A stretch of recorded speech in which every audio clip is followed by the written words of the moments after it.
Welcome back to CNA Gameplay, where we finished StarFox and doing another boss fight, and yeah. Oh, I don't want the things. Oh, I guess not. Beat the shit out of that thing. Hmm? Uh-oh.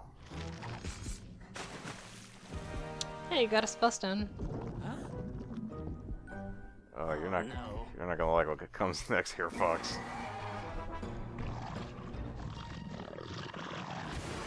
Oh, I was hoping he'd shit him out. No, this isn't Yoshi's Island.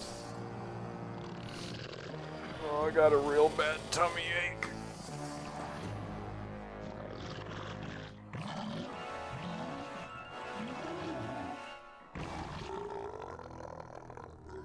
That whole boss just looks really phallic, or maybe it's because I've been reading this story. It's because you've been reading that story. Oh, you must forgive your father.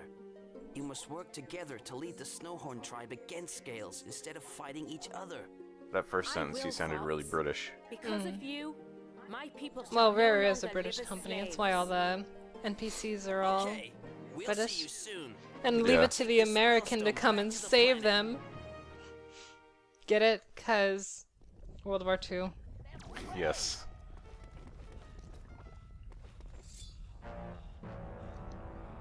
So I guess you're done here now, or what? I guess, yeah. Time to fly back. Fuck out of here.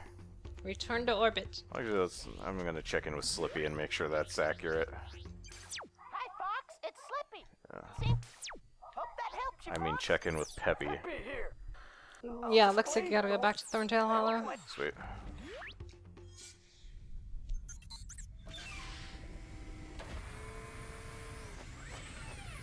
Oh, he goes into a little storage compartment down there. Mhm.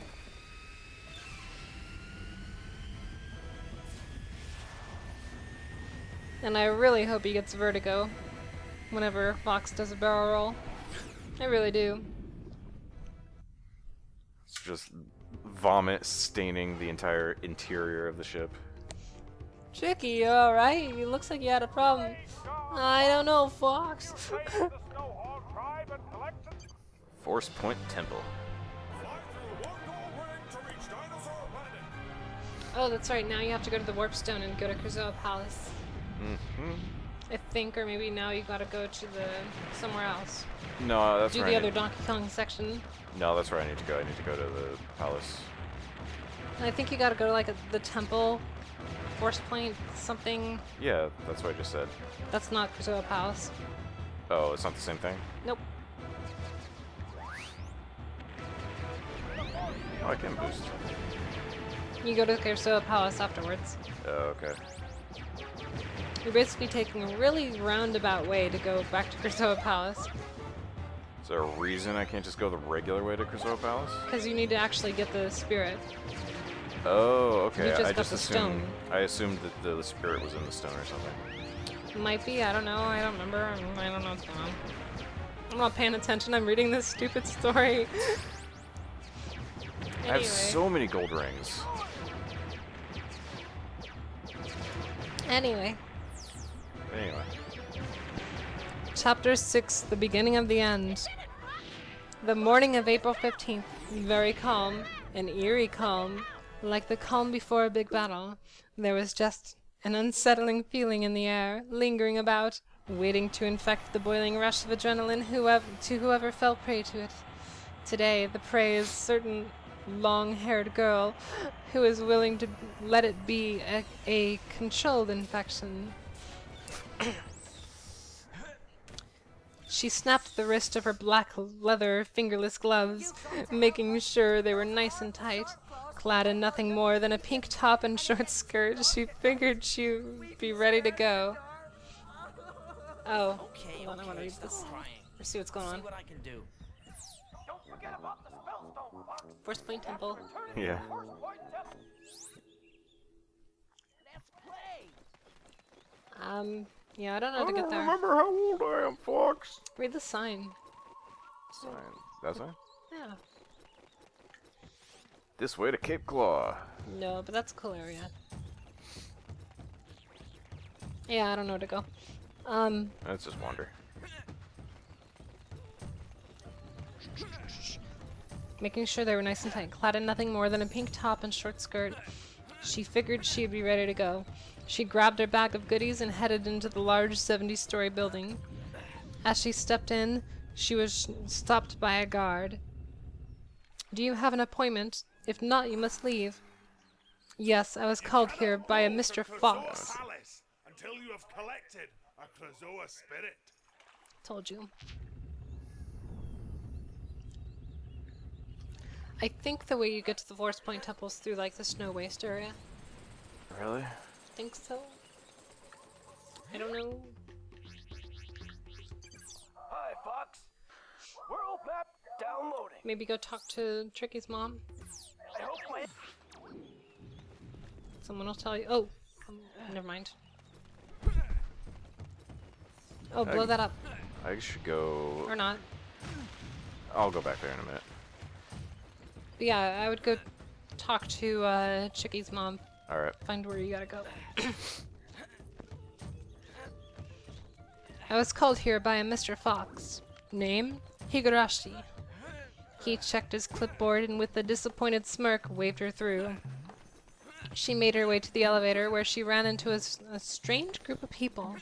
A guy in purple with a big spiky blonde hair and a ridiculously large sword. A stereotypical black man with a gun grafted to where his hand should be. And a normal-looking girl in a white top, black shorts, and wearing a strange red gloves. When she asked, our main character found that this girl was into karate and was very, very good. The apparent leader of the group, the black guy, was quick to interrogate Kagome. Are you with Shinra? What? No, I'm here to see some fox guy and find out what he thinks I stole from him. God, my voice is like giving out. Maybe last chapter then for a while. Well, there's only 8. What are we at? 6? Yeah, they're very short. No, I'm here to see this fox guy who thinks I stole from him. Damn, that's a lot. You lied to us!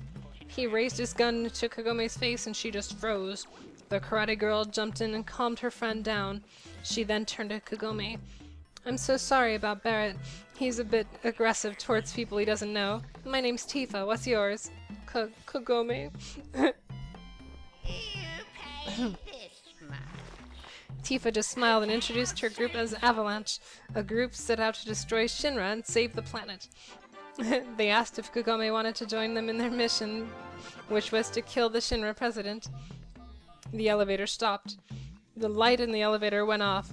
Kagome felt a light breeze behind her. She felt something and tried to call for Tifa's huge tits to help, but she got light-headed and passed out. The lights came back on and the elevator began to move again, but Kagome was nowhere to be found. Kagome awoke in a large black room with many monitors and just a single desk and with a single black chair turned around behind it. She got up off the floor and began to walk towards it. As she approached, she heard a voice come from behind it. What brings you to Roshin, Miss Higurashi? I need to speak with a Mr. Fox. About what? He claims I stole something from him. I need to find out what he wants from me. The chair span around and a little boy in a fox costume jumped onto the desk. I want back something very precious that you stole from me. A bit stunned, it took Kagome a few seconds to control her surprise and ask, You're Mr. Fox?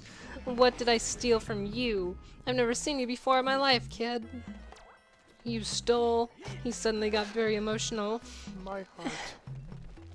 And nearly at the verge of crying, You stole my virginity.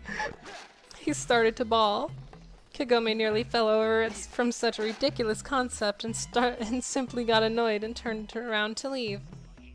Where do you think you're going, huh? Fox suddenly jumped into the air and tried to land on Kagome.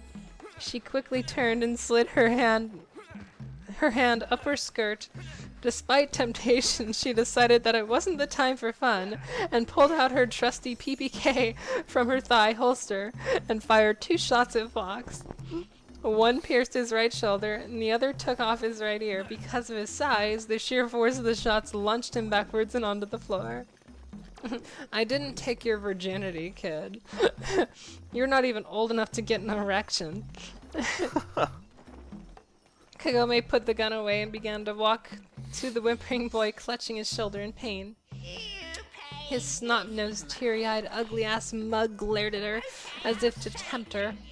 I'll give you until Cinco de Mayo to retrieve virginity from me, for me, or they'll die. I'll have the people here at Roshan take care of them real good. Wait, she cut him off. Why are you calling it Roshan? Avalanche was calling it Shinra. Fox's eyes widened and he quickly stumbled away to his desk, picked up the phone, and began to make an elaborate mission for somebody to carry out. Kagome walked forward to the desk and overheard Fox say quietly, "What? Our plan to try and disguise Roshan as Shinra brought them here? And they what? Oh crap, send the Mr. President to his office. He's got work to do." So I guess they killed President of Shinra. Curious, Kagome asked, "And how am I supposed to find your virginity? It's not a tangible object." Fox simply glared and responded, "You have done my demands. Get out of my face." Kagome just stared at him. A kid, telling her to go get something for him or he'll kill her family. Yeah, right. She grabbed him by the bloody arm and started fingering his wound. "You'll give them back to me now." Fox screamed in pain. Just then the eastern wall exploded and the 3 from the elevator ran in, and Titsa yelled, "Get out now! The building's gonna blow!" A thought went through Kagome's mind. Her family and her friends must be in the building. She let go of the brat and began to run in the opposite direction of Avalanche, towards the hole in the wall. Boobzilla Tifa turned and yelled, "Kagome, no!" And she began to run after her.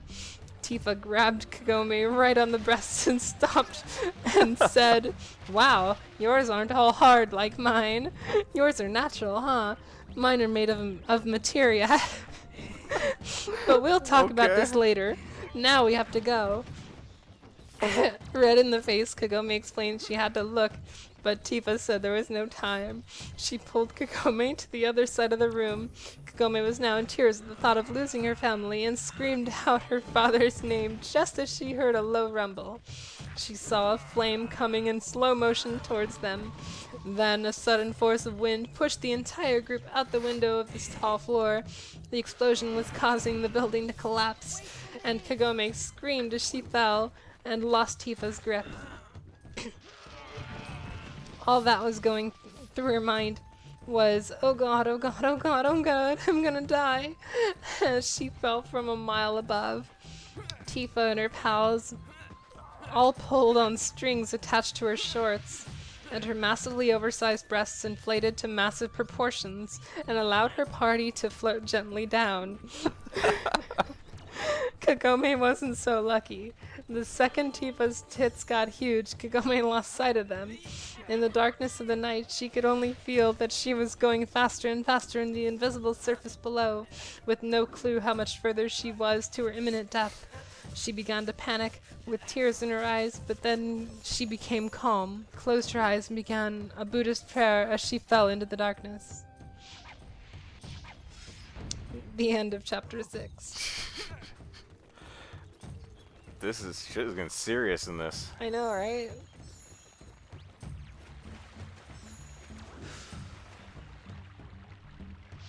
And it's just about time to end the episode too. Yeah. That was good. And you still haven't figured out where to go. Good job. I am mostly just collecting things at this point. You should just progress with the story.